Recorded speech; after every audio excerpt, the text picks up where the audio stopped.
there are problems with the Postal Service.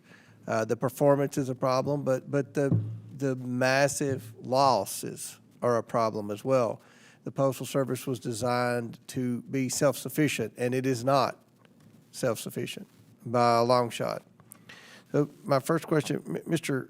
Schatz, what are the top 2 or 3 things the Postal Service could do to reduce its costs to try to get closer to breaking even?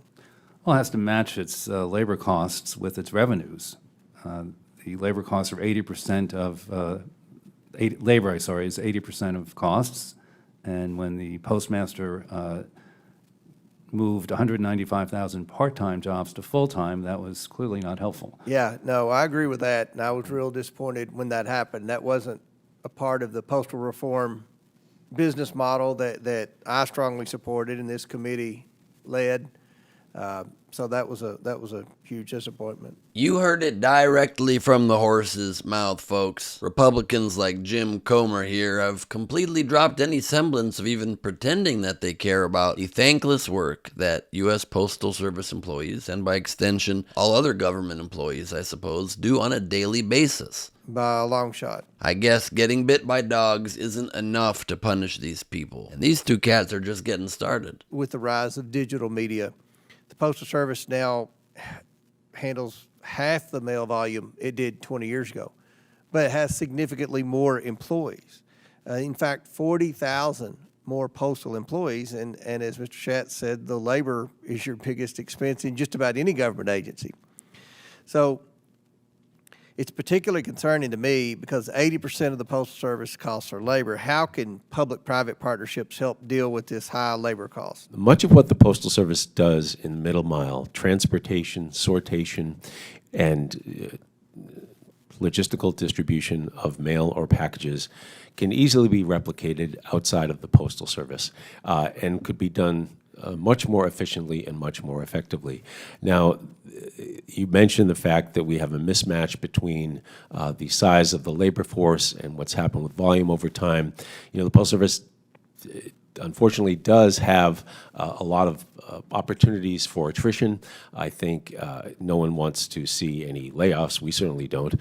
But over time, if the Postal Service were to concentrate on last mile delivery and first mile access and restructure its products and its incentives, it could do a lot to move mail further downstream, move packages further downstream, and create billions of dollars in cost savings opportunities in the middle mile parts of its network. Okay, for a second, put all the talk about holding the livelihoods of thousands of postal workers in the palms of their hands. Put that aside for a moment. We have to ask the question, why does a government service guaranteed to all Americans have to bow down to the almighty dollar and function solely to turn a profit? That's not to say Postal Service doesn't need to be reformed to meet the demands of today and has zero problems, but this push to privatize certain functions and paint the whole operation as a waste of time and money fundamentally goes against, how do I phrase this nicely, what government is supposed to do, which is provide people with crucial services independent of financial incentives. Government is not supposed to make money on its citizens.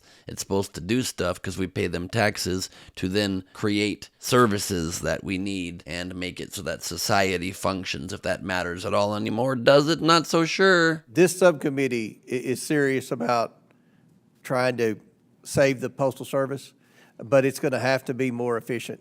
I mean, they're losing customers every day.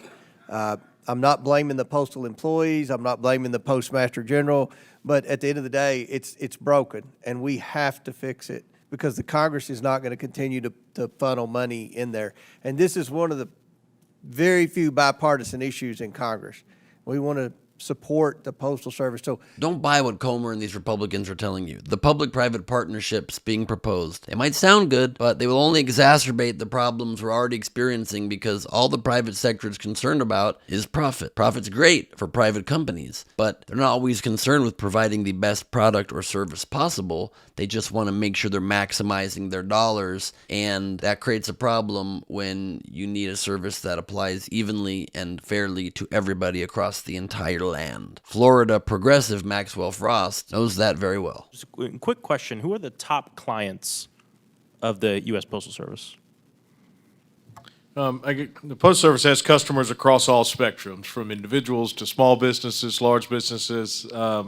Some of their larger, over the years, their larger businesses come from many of, ironically, their competitors, large retail outlets. So I think one of the strengths of the Postal Service and its network is its ability to provide shipping services that allows businesses of all sizes to compete. Exactly. That does include many large ones, yes. Yeah, exactly. And to be even more specific, right? Like, the top clients of the U.S. Post Office are people who you consider competitors: FedEx, UPS, Amazon, et cetera.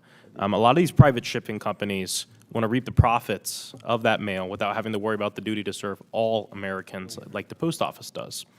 And I'm very concerned about the rhetoric and conversation we're hearing from the White House and many of my colleagues here in Congress around privatizing the U.S. Post Office and the Postal Service. This year, Wells Fargo put out a report on what privatizing the Post Office would mean. This report states that the Post Office would have to raise their package rates between 30 to 140%, more than double, to equal the prices people pay for private shipping. Which Americans would pay the most when it comes to privatizing the Postal Service? Yeah, a privatized model of the Postal Service would disproportionately affect those that live in rural areas, which in many cases are the people that rely on us the most. Exactly. And private business, as it should, exists to make profit. So Yeah. it's very natural they would be interested in delivering to locations where it's profitable, but not to locations where it's not profitable. Yeah. That would likely be mostly rural areas. Exactly. That's the difference. I always have an objection when people say we need to run the country like a company. Because I don't know about you, but if I were a part of a company, my top concern would be making money, right? The bottom line. But the U.S. Post Office, the top concern isn't making money, it's service to all Americans. And so private companies like UPS and FedEx, if you live in rural America, they're going to go ahead and contract with and use the services of the post office. Why? Because no matter what and no matter how far, if an American lives there, they're going to get their mail every damn day from your guys, right?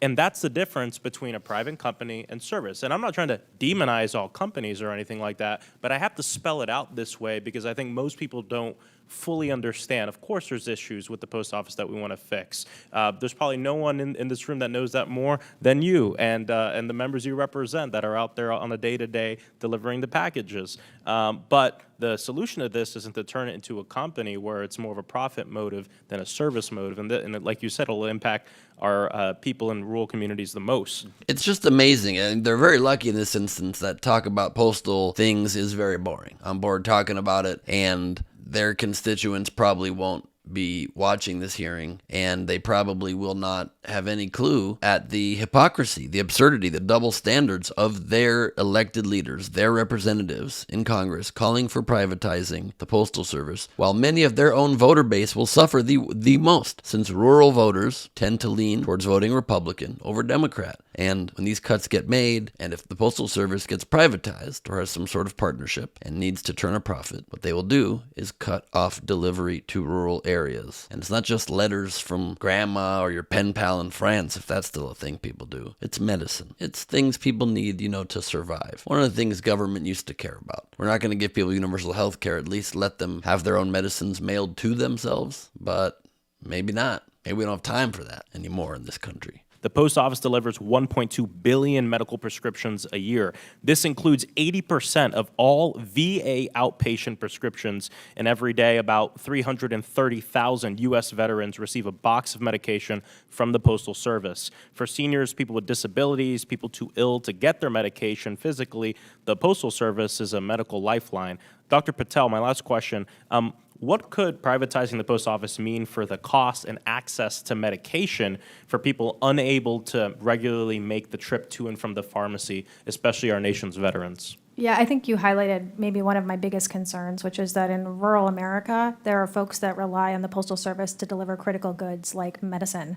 And we just know that those are not profitable routes and that those would be cut by a private operator. That's part of why the Postal Service is such an important public institution, to make sure we maintain that access. Look, I'm just saying, again, profit's nice if you're a private company. But if you're not a private company, not every government service needs to be profitable. Sometimes you can just do stuff because we're trying to run a nice country over here that does things for its citizens because we pay them to do it. You don't need to also like amp up